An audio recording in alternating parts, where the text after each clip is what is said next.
Hello बच्चों, कैसे हो आप लोग। Welcome to my YouTube channel. मैं आपका फिजिक्स इंस्ट्रक्टर आदित्य सर आप लोगों को क्लास 10 की फिजिक्स पढ़ा रहा था। क्लास 10। ठीक। क्लास 10 की फिजिक्स में बच्चे आपका जो चैप्टर चल रहा है, फिजिक्स में आपका चैप्टर कौन सा चल रहा है जानते हो? भूल गए? उम्मीद याद होगा।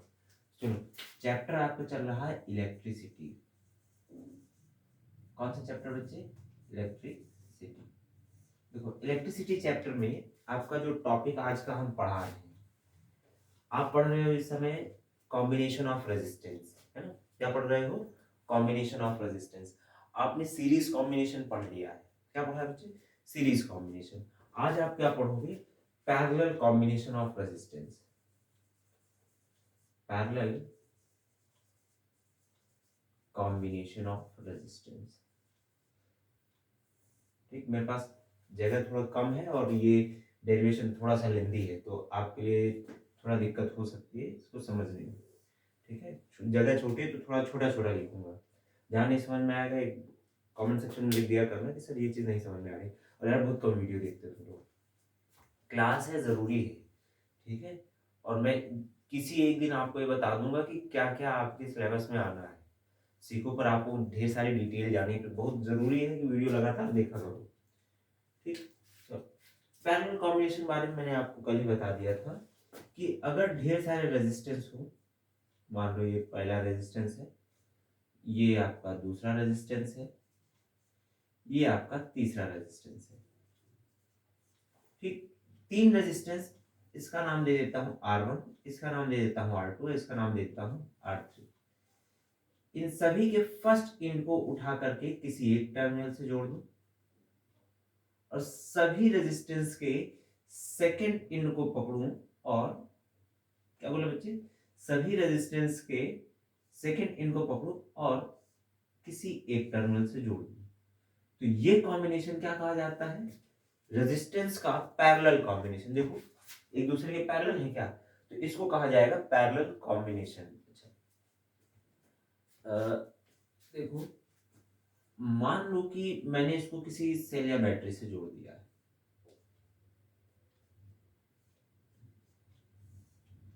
बच्चे ऐसे हैं जो न्यूमेरिकल पूछ रहे हैं,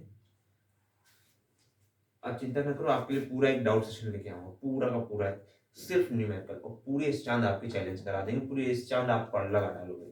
परेशान आप लगा डालोगे तो मतलब ये कि मैं खुद लगवाऊंगा। पूरी वीडियो आपकी इस चांद पर बेस्ड हो जाएगी। इसके अलावा आपको जो भी चैप्टर लगता है, ध्यान सुनो एक खास बात। कमेंट सेक्शन में ना आप सारे क्वेश्चन लिख नहीं पाते हैं, तो सीको पर फोटो क्लिक करके भेज दिया करो, मैं सोल्यूशन दूंगा और साथ में आपको समझाऊंगा भी। आप उसकी चिंता ना करो, नहीं समझ में आएगा, समझ में आएगा मेरी गारंटी। बस थोड़ा सा कॉपरेट करो, क्योंकि ऑफलाइन क्लास तो है नहीं कि आपके बगल में बैठ के बताऊंगा हाँ बेटा ये गलती है ये सही है। ऑनलाइन क्लास है, थोड़ा दिक्कतें होती हैं, तो थोड़ा सहयोग करो, हम आपका सहयोग करेंगे। ठीक है, बाकी स्कूल से तो आपको पूरा सपोर्ट है ही, आपको स्कूल से कोई चिंता की बात नहीं। हम हैं तो क्या गम है। चलो, ये हमने एक सर्किट बनाई। ठीक है, ये वी वोल्ट की बैटरी है।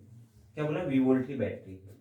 अगर मैं यहाँ पर स्विच ऑन करूंगा, जैसे ही स्विच ऑन करूंगा वैसे ही करंट आई स्टार्ट हो जाएगी। जब करंट आई स्टार्ट हो जाएगी तो करंट तीन जगहों पर तीन बराबर पार्ट में बढ़ जाएगी। यानी कि ध्यान सुनो, आई का मतलब क्या? कर ओ चार्ज का फ्लो। चार्ज के फ्लो करने के लिए यहां पर हमने देखा तीन रास्ते, एक दो तीन। तो करंट जो होगा वो तीन रास्ते में डिस्ट्रीब्यूट हो जाएगा। क्या बोला? तीन रास्ते में डिस्ट्रीब्यूट हो जाएगा। बिल्कुल ऐसा है जैसे पानी आया, उसको तीन पाइप से अगर जोड़ दिए तो पानी तीनों पाइप में बराबर बराबर फ्लो हो जाएगा। मतलब डिपेंड करता है कि यहां पर फ्लो करने की कंडीशन कैसी है। बिल्कुल वैसे करंट यहां आएगा तो तीन पार्ट में डिस्ट्रीब्यूट हो जाएगा। तीन पार्ट में डिस्ट्रीब्यूट हो जाएगा। मान लेते हैं I1, यहाँ I2 और यहाँ I3। तीन पार्ट में डिस्ट्रीब्यूट हो जाएगा। जहां ज्यादा रेजिस्टेंस होगा वहां कम करंट फ्लो होगी।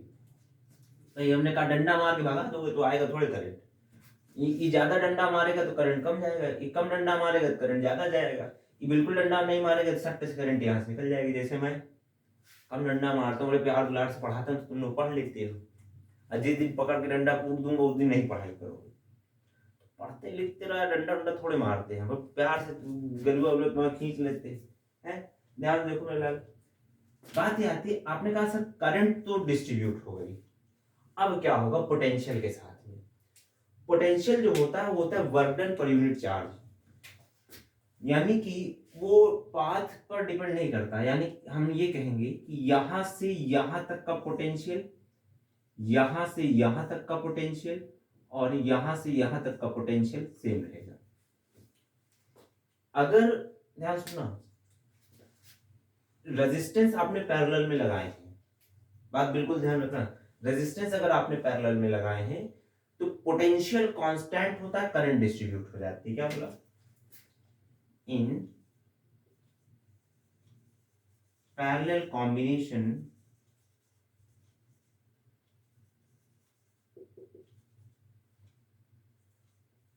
potential is constant while current is distributed. Current, C-U-R-R-E-N-T, current is distributed. आपने पिछले वाले में क्या देखा था बच्चे? पिछला वाला यानी कि सीरीज में आपने कहा था सर करंट कांस्टेंट होगी, पोटेंशियल डिस्ट्रीब्यूट होगा। इस बार आपने कहा पोटेंशियल सब जगह बराबर है, पोटेंशियल इक्वल है, करंट डिस्ट्रीब्यूट हो रहा है। बात समझ में आ रही? तो हमने कहा ये तो हमारा एक नोट पॉइंट हो गया, इसको जब डेरिवेशन आएगा तो ये नहीं लिखा जाता है, तो आप लिखेंगे क्या? तो आप ऐसे लिखेंगे, मैं शब्दों में बता दे रहा हूँ, बाकी बात बाद में करते हैं। ऐसे लिखोगे, let the three resistance R1, R2 and R3 connected in parallel as shown in diagram. Now the arrangement is connected to a battery, the arrangement is connected to a V volt battery. After switching on, the current I starts from battery and distributed at point, यहाँ तो point का नाम दे देते हैं, मान लो point A, इसको कह देता हूँ पॉइंट बी, ठीक है। at point A into three parts, I1, I2 and I3. According to the law, the potential is constant in, क्या कहोगे? Potential is constant in parallel combination along the ends of the resistance. इतना लिखने के बाद आप ये diagram बनाओगे और डायग्राम के बगल में आप बनाओगे एक इक्विवेलेंट सर्किट। क्या बनाओगे? Equivalent circuit. ध्यान देखो इक्विवेलेंट सर्किट कैसे बनाई जाती है। मैंने आपको इक्विवेलेंट सर्किट के बारे में बताया था कि तीन की बजाय एक रेजिस्टेंस लगा दी जाए। क्या बोला? एक, दो, तीन, तीन की जगह हम क्या करेंगे? एक रेजिस्टेंस लगा देंगे। तो हमने किया क्या? एक रेजिस्टेंस लगा दिया और बाकी सारी कहानी पहले जैसी। बैटरी अभी भी आपकी वी वोल्ट की है। कितने बच्चे ऐसे हैं जो बैटरी और सेल में डिफरेंस जानते हैं? जरा कमेंट सेक्शन में लिख के बताना। देखो तो कितने लोगों को याद है, कितने लोग भूल गए। तो वीडियो देखोगे कम, क्वेश्चन पूछोगे कम, लगातार इंगेज रहोगे तो आपका कॉन्सेप्ट ज्यादा क्लियर होगा, ठीक है। बाकी आप पढ़ लिख रहे हो, मुझे उम्मीद है, क्योंकि बोर्ड एग्जाम है और 20 मार्च से निश्चित तौर पर बोर्ड एग्जाम आपका स्टार्ट हो जाएगा। कुछ ही दिन आपकी ऑनलाइन क्लास बची हुई है, ये बिल्कुल सच बात है, कुछ दिन की ऑनलाइन क्लास बची है आपकी। जल्दी ही आपकी ये स्कूल्स खुल जाएंगे तो आपका जो है सारी क्लासेस ऑफलाइन हो जाएंगी। रीजन बता दूं, महाराष्ट्र में स्कूल खुल गए, महाराष्ट्र में खुल गए तो आपके स्कूल भी खुल जाएंगे, ठीक है। कोई बहुत बड़ी समस्या नहीं आई इस बार ओमिक्रॉन में। ओमिक्रॉन की वजह से दूसरी कंट्री से भले कुछ भी नुकसान हुआ, अपनी कंट्री में बहुत कम नुकसान हुआ है। नुकसान कम होने का मतलब ये है कि ओमिक्रॉन जिसको भी वजह से, मेरे एक फ्रेंड को हुआ, उसको डॉक्टर ने बताया कि एक तरह से वो समझे कि उसको पहली डोज लग गई। ओमिक्रॉन काफी अच्छा भी माना जा रहा है। WHO ने भी कहा है कि ये पैंडेमिक का एंडेमिक सीजन चल रहा है ना, पैंडेमिक का एंड हो जाएगा। हर 3 साल में एक महामारी आती थी, है ना, हर 100 साल में एक महामारी आती थी, तो 3 वेव में खत्म हो जाती थी। तो ये तीसरी वेव जो आई, खत्म। ये सारी चीजें हैं। चलो, हाँ, तो आपकी कुछ दिन की जो ये ऑनलाइन क्लास बची, इसमें मैं आपको काफी ढेर सारा डेटा आपको अभी बताऊंगा और सीको पर आपकी चीजें अपलोड होंगी अब, ठीक है। क्या अपलोड होगा ये बता देता हूँ, प्रैक्टिकल से रिलेटेड चीजें, और वीडियो में भी आपको प्रैक्टिकली चीजें बताऊंगा और वहां आपका अपलोड होगा। तो देखना है, लिखना है, समझना है, प्रैक्टिकल ज्यादा जरूरी है। मैं वापस आता हूँ अपने टॉपिक पर। हमने कहा वी वोल्ट की बैटरी है और इन तीनों के इक्वल एक रेजिस्टेंस हमने लगाया हुआ है, तो इस रेजिस्टेंस को क्या कहोगे, इक्विवेलेंट रेजिस्टेंस। और यहां पर से करंट कितनी फ्लो होगी, स्टार्ट जितनी यहां पर से स्टार्ट हुई आई। ठीक है, अब हमने कहा अगर मैं स्टार्ट करूं, ध्यान सुनना, हमें चाहिए इक्विवेलेंट रेजिस्टेंस। क्या बोला बच्चे, इक्विवेलेंट रेजिस्टेंस। इक्विवेलेंट रेजिस्टेंस के लिए करेंगे क्या, देखते जाना। हमने कहा ऐसे समझो, अकॉर्डिंग टू ओम्स लॉ, ठीक, इक्विवेलेंट रेजिस्टेंस, या एक मिनट, V इक्वल टू क्या होता है, आई आर, जहां पे V क्या है, V क्या है, potential difference across the ends of the resistor, यहां के लिए लिया जाता है। अच्छा, अब तुम लोग के मन में ये सवाल जरूर आएगा, सर क्या यहाँ पोटेंशियल नहीं खर्च हो रहा है क्या। ध्यान से सुनो, जब सर्किट डायग्राम बनाते हैं तब हम वायर का रेजिस्टेंस जीरो मान लेते हैं, तो जहां का रेजिस्टेंस जीरो होता है वहां पर पोटेंशियल खर्च नहीं होता है, और जहां पर रेजिस्टेंस होता है वहां पोटेंशियल खर्च होता है। तो प्रैक्टिकली तो पूरी सर्किट में पोटेंशियल खर्च हो रहा है। प्रैक्टिकली जैसे घर पे बिजली जलाओगे, बत्ती जलाते, जैसे हमारे ऊपर ट्यूबलाइट जल रही, तो ट्यूबलाइट में वायर से, पूरी वायर से लेकर के जब तक वायर ट्यूबलाइट पर नहीं पहुंच जा रही, तो पूरी वायर में पोटेंशियल खर्च हो रहा है। ठीक है, और इसमें ये जो ट्यूबलाइट जल रही है, ट्यूबलाइट में ज्यादा पोटेंशियल खर्च हो रहा है। हमसे अगर ये कह दिया जाता है कि सर्किट डायग्राम बनाओ, तो सर्किट बनाते समय हम वायर का रेजिस्टेंस जीरो मान लेते हैं, जबकि प्रैक्टिकली वायर का रेजिस्टेंस जीरो नहीं होता है। तो यहाँ पर भी रेजिस्टेंस खर्च हो रहा है, यहाँ पर भी खर्च हो रहा है, लेकिन हम सर्किट डायग्राम बनाते समय सिर्फ यही लिखते हैं, कंफ्यूज नहीं होना। ठीक है, हमने कहा V equals to I R होता है, ये सवाल है, इसको बोलता हूँ question number 1। Now in resistance R1, resistance R1, R1 में क्या कहोगे, V equals to I1 R1 कहोगे क्या, क्यों V equals to I1 R1 कहोगे क्या, यहां पर से मुझे और भी चीजें निकालने की, खैर I1 इक्वल्स टू क्या लिखोगे, V अपॉन R1, ये इक्वेशन नंबर हो गया 2। ठीक, अब देखो in resistance R2, in resistance R2, R2 में क्या करोगे, V equals to I2 R2 लिखना पड़ेगा क्या, ध्यान सुनो, ये R2 है, इसके एंड्स के अक्रॉस पोटेंशियल डिफरेंस V है, और करंट आपका I2 जा रहा है। तो अगर मैं कहूं V कितना होगा, तो आप V क्या कहोगे, I2 R2, यानी कि अगर मैं I2 निकालूं तो क्या आ जाएगा, I2 equals to V upon R2। Question number 3, similarly in equation, sorry, in resistance, in resistance R3, मेरे पास जगह कम है तो मैं बहुत बचा बचा कर लिखूंगा, थोड़ा सा लेंदी कैलकुलेशन जाती है इसकी। ठीक है, लेंदी मतलब बहुत ज्यादा लेंदी नहीं, हमारा बोर्ड बहुत ज्यादा छोटा है। अगर मैं R3 की बात करूं तो क्या कहूंगा, V equals to I3 R3, यानी कि I3 की अगर मैं बात करूं तो V अपॉन R3 हो जाएगा क्या, इक्वेशन नंबर 4। 4 इक्वेशन लिखे हमने, but according to conservation of charge, conservation of charge, ध्यान सुनो, चार्ज के कंजर्वेशन के हिसाब से I1 plus I2 plus I3, ये तीनों करंट किसके बराबर होंगे, I के बराबर होंगे। कुछ कुछ बात समझ में आ रही, टोटल करंट किसके बराबर होगी, I के बराबर होगी। तो एक काम करता लिख देता हूं, I equals to I1 plus I2 plus I3। ठीक, now putting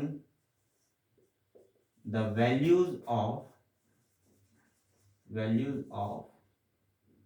I comma I1 comma I2 and I3 in equation, अब ध्यान सुनो, ये वाली इक्वेशन 4 थी, मैं इसको काम करता हूँ इक्वेशन नंबर 5 बोल देता हूँ।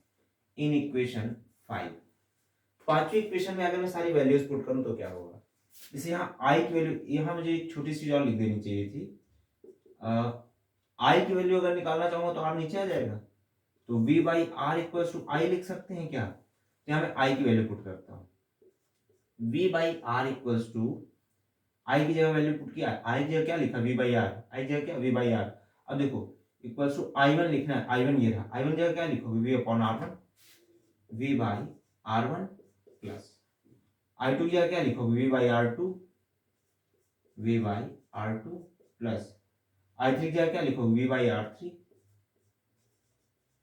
ठीक, अब एक काम करते हैं, ऊपर से पोटेंशियल कांस्टेंट कॉमन ले लेते हैं, V by R equals to V one upon R one plus one upon R two plus one upon R three.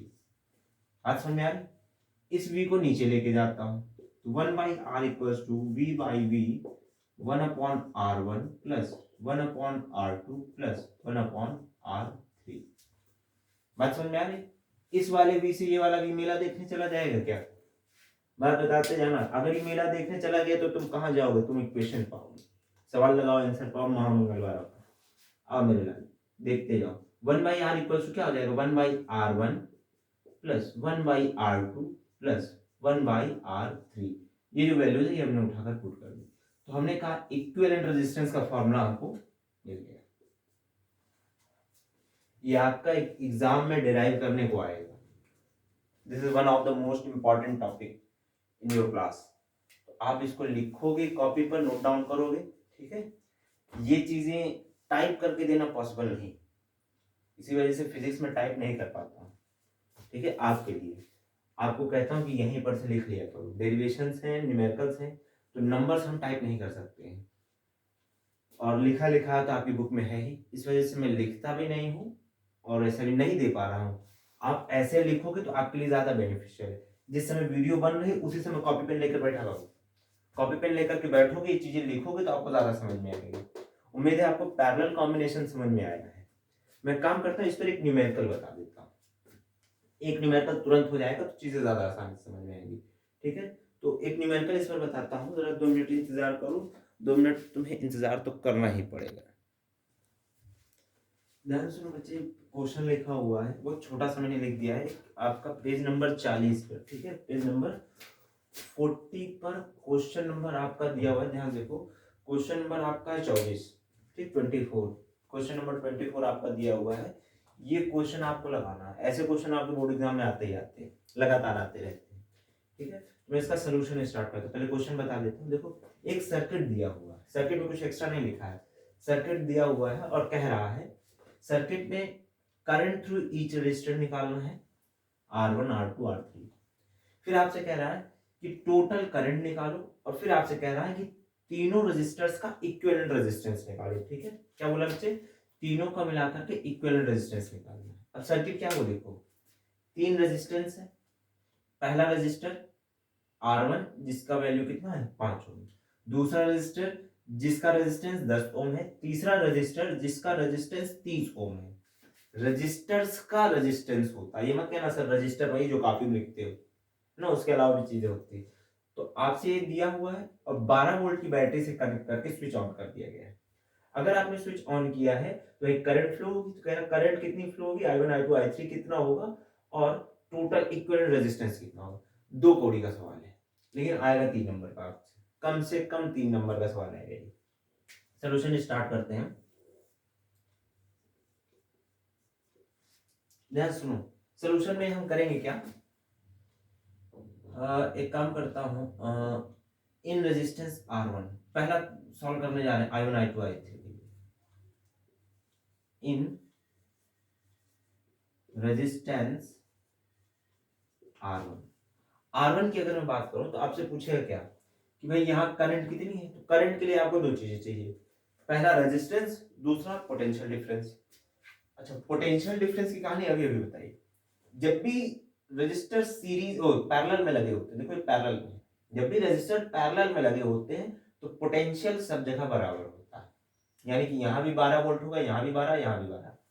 तो आपने कहा इन रजिस्टर या रेजिस्टेंस R1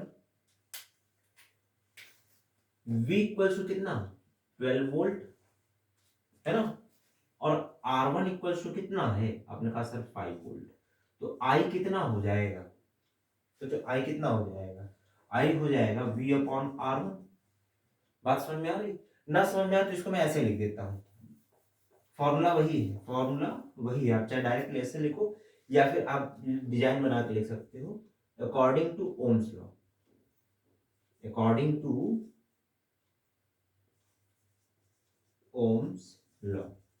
ओम्स लॉ क्या कहता है, v equals to I R, यानी v equals to I one R one का क्या है, यहाँ पर आई वन है और आर वन है, वैल्यू पुट करते हैं। देखो v कितना है 12, आई वन आपको फाइंड करना है, आर वन कितना है आपने कहा सर 5, तो आई वन कितना हो जाएगा बच्चे 12/5 एम्पियर।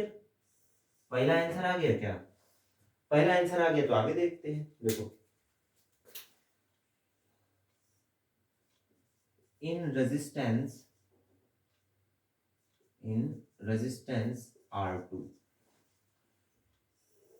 कई पार्ट में बोर्ड को अपने डिवाइड कर लूंगा, छोटा छोटा लिखूंगा क्योंकि क्वेश्चन थोड़ा सा ज्यादा है ना, 1 2 3 4 5 5 चीजें पूछा है। हमने कहा इन रेजिस्टेंस R2 V कितना हो जाएगा, यहाँ पर भी 12 वोल्ट, और R2 कितना दिया हुआ है आपने कहा सर 10 ओम। बात समझ में आ रही, 12 वोल्ट और 10 ओम। तो हमसे कहा गया I2 निकालना है, तो हम कहेंगे क्या, अकॉर्डिंग टू ओम्स लॉ। चाहे आप इतना लिखो या फिर आप डायरेक्टली लिख सकते हो, है ना, क्या कर सकते हो, डायरेक्टली लिख सकते हो। तो हमने कहा v equals to I2 R2, v कितना है 12, I2 हमें फाइंड आउट करना है, R2 कितना है बच्चे, R2 है 10, I2 इक्वल्स टू क्या आ जाएगा 12/10, यानी कितना 1.2 एम्पियर। बात समझ में आई? तीसरा क्वेश्चन देखो, तीसरा कह रहा है इसी पहले वाले में 3 पार्ट है ना, I1 I2 I3 निकालना है। तो हम क्या करते हैं तीसरे के लिए, in resistance R3, V equals to क्या लिखो बच्चे 12 वोल्ट, R3 कितना है, R3 आपका 30 ओम। ठीक, again according to Ohm's law, सारा सवाल ओम्स लॉ पे आता है। ध्यान सुनना, ओम्स लॉ ये बिल्कुल ऐसे सबका फॉर्मूला एक है ना, कहते हैं सबका मालिक है, यहाँ क्या है सबका फॉर्मूला एक। फॉर्मूला एक का मतलब हर जगह ओम्स लॉ ही काम आएगा, आपके इलेक्ट्रिसिटी चैप्टर में हर जगह ओम्स लॉ काम आएगा। इस ओम्स लॉ अगर आपको आता है तो आप सारे क्वेश्चन सॉल्व कर ले जाओगे। ठीक, ओम्स लॉ बस तोड़ते फोड़ते रहना है। चलो मैं बताऊं यहाँ पर, अब आप क्या कहोगे, अकॉर्डिंग टू, फिर से अकॉर्डिंग टू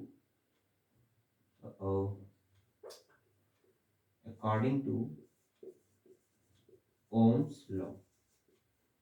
देखो ओम्स लॉ के अकॉर्डिंग अगर मैं बात करूं तो क्या कहूंगा, v इक्वल्स टू I3R3, है ना, v कितना इस बार भी 12 वोल्ट ही है, पोटेंशियल सब जगह इक्वल है ना, जितना यहां से पोटेंशियल निकलेगा वही पोटेंशियल यहां भी, वही पोटेंशियल यहां भी, वही पोटेंशियल यहां भी।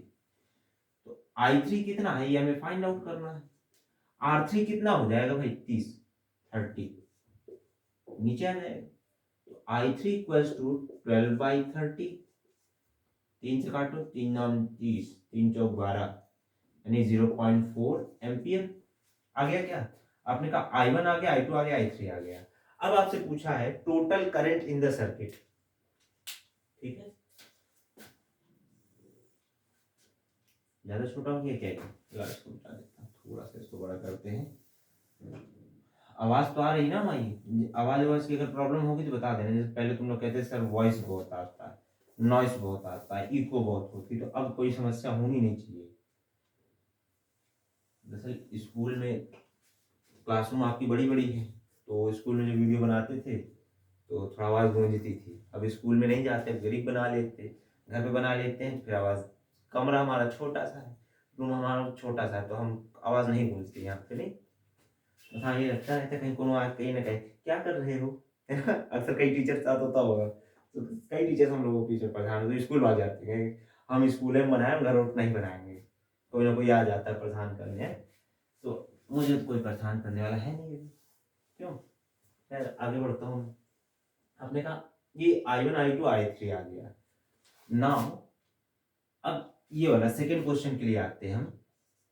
सेकंड क्वेश्चन हमसे क्या पूछा था, total current in the circuit, यानी कि यहाँ बैटरी से कितनी करंट निकली, बैटरी से अलग पोटेंशियल निकलता है, पर हम यहाँ कहेंगे क्या करंट कितनी आ रही है, तो हम कहें क्या,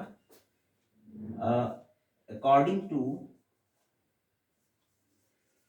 कंजर्वेशन ऑफ चार्ज, है ना, यही आपको प्रॉपर्टी बताई गई। इलेक्ट्रिक करंट के लिए कितना आता है, ध्यान सुनो, इसी के अकॉर्डिंग आप कहते हो, ये कंजर्वेशन ऑफ चार्ज को बताता है, क्या कहोगे, I equals to I1 plus I2 plus I3, ठीक है।